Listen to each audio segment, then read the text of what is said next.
Hi there, welcome to a new video. In this very hot weather, I'm wearing this black t-shirt, but for a good reason. If you know, you know.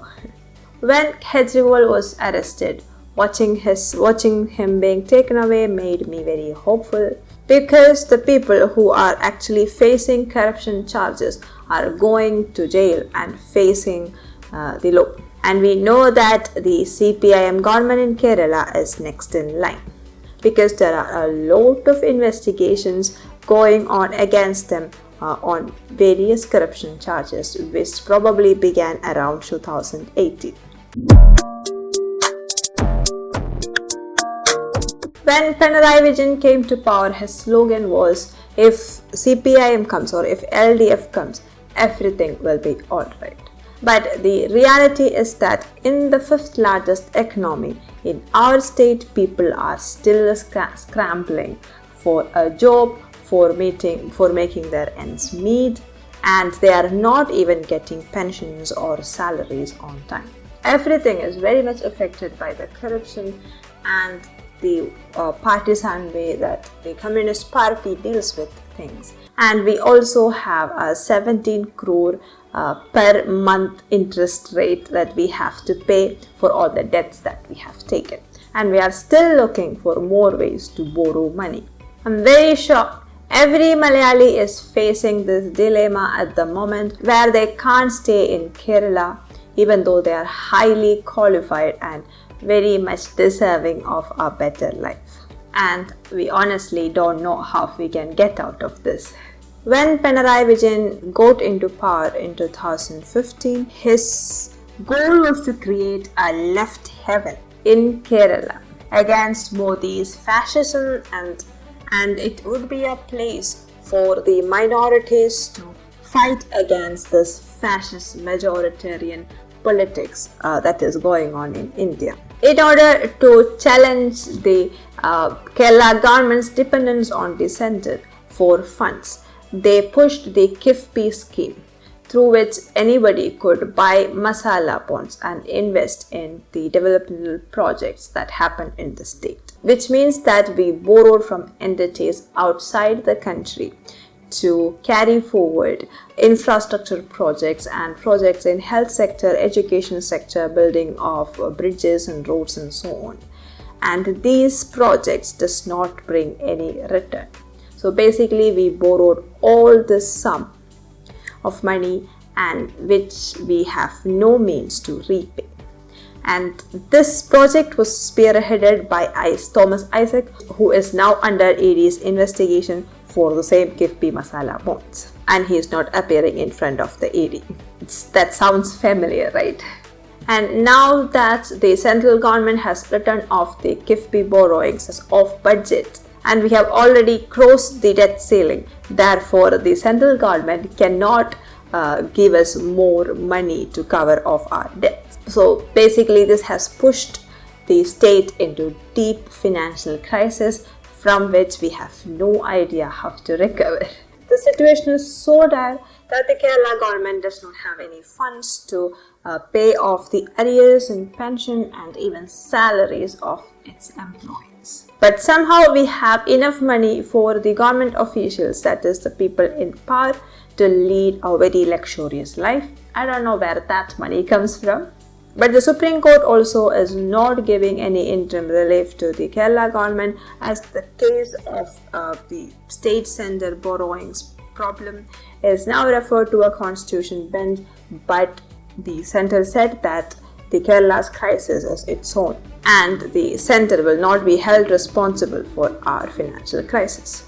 The financial crisis that Kerala is going through is getting national attention, but we have not been growing as we should have been for the last few decades under the LDF and UDF governments. But then we have never been in such a horrible place ever.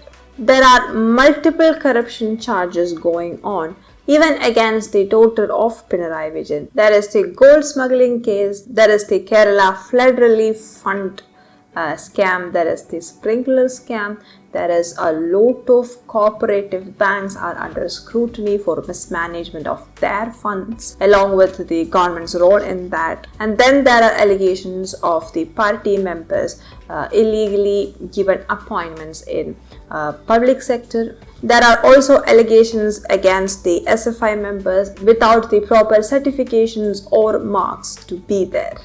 So all of these allegations are simultaneously going on. The corruption that is happening in Kerala is unprecedented.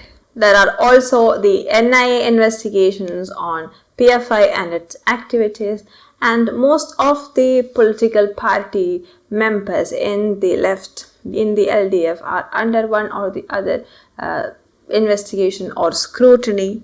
The poor is getting poorer, and a lot of people are ending their lives, or their lives are in deep crisis. But then the people in power are definitely having a good time. I know that fascism is a very misused word in India, but once you are actually under a fascist rule, you will understand it very well. Or maybe you don't. But the major part of the undemocratic, quote-unquote, fascist regime that the CPIM runs in the state is based on violence and threats and a lot of aggression. I'm pretty sure that you all heard about Siddharth's case. And that is not a one-off or isolated incident, especially in Kerala's colleges. If you don't know, Siddharth, a second-year student in our veterinary college in Wayanad, was tortured for 3 days. He was made to stand for public trial and lynching. He was not given any medication or any help. But then the latest news is that he was tortured in similar ways for almost 8 months inside the college until his death last month. If it is not fascist and totalitarian power structure, what is it? Especially in colleges where SFI is in power, we can say that similar situation exists. I don't have to tell you how the situation would be in places where only CPIM holds powers. That is, it's called party villages. But the situation in most public sector institutions like the health sector, administration, transportation are all becoming in this way. My own family members are going through this. They will make you work like donkeys basically to show allegiance to only one party and one union, or else they will literally make your life so miserable. And you have to contribute to their party and its activities. You have to keep on donating them money for this and that course. Your income, your benefits, none of that is given to you, but you have to contribute to the party fund. What a wonderful situation, right? But people still don't fight against it, or they protest against it, mainly because people are scared, or they are in a kind of Stockholm syndrome. And you might ask, why should people be scared? But then you keep hearing cases like T.P. Chandrasekhar. He was killed by more than 50 stab wounds.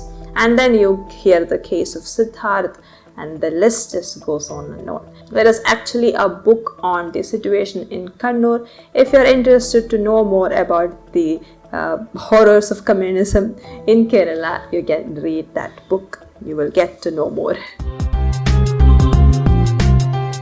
Well, we all heard about what happened to Arvind Kejriwal. That actually made me so happy, because I knew that if Kejriwal was over, they're turning to Kerala and Pinarayi Vijayan government. So I'm very hopeful for that, as I said in the beginning of the video. And as we saw before, there are so many investigations going on against Pinarayi Vijayan government. It includes Unraveling case, gold smuggling case, KIIFB Bond Kerala, flood relief fund, and it also includes Pinarayi Vijayan's own daughter and many of the ministers who was in his assembly once. And never forget this lady's resolve. Most people are fed up with the situation in Kerala. I don't know if it will bring about a lot of change in the Lok Sabha elections, but I'm very sure that if the investigations go forward and if more people are nabbed under this investigation, then CPIM may lose its only paradise left in India. A lot of people who was once with the left, either ideologically or because of their political leanings, are actually shifting to the right wing. I am an example of that, and there are a lot of people that I know who were once with the left who are now in the conservative right wing faction. We'll make a video on how I converted from being a communist to a conservative if I hit 10k subscribers. What do you think about that? Let me know in the comment section.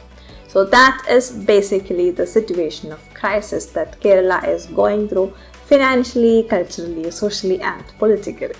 And all the Malayalis can come and vent here on how bad the situation is in Kerala. So that's it for today's video. Have an awesome time. Don't forget to subscribe for more videos. Have an awesome time. Bye bye. Hi guys, and here is the first book I have written, Life in a Ziploc Bag. Please check it out on Amazon or Flipkart. And it's also available for direct buying from the publisher itself. All these links are given in the description. Grab your copy now. Thank you.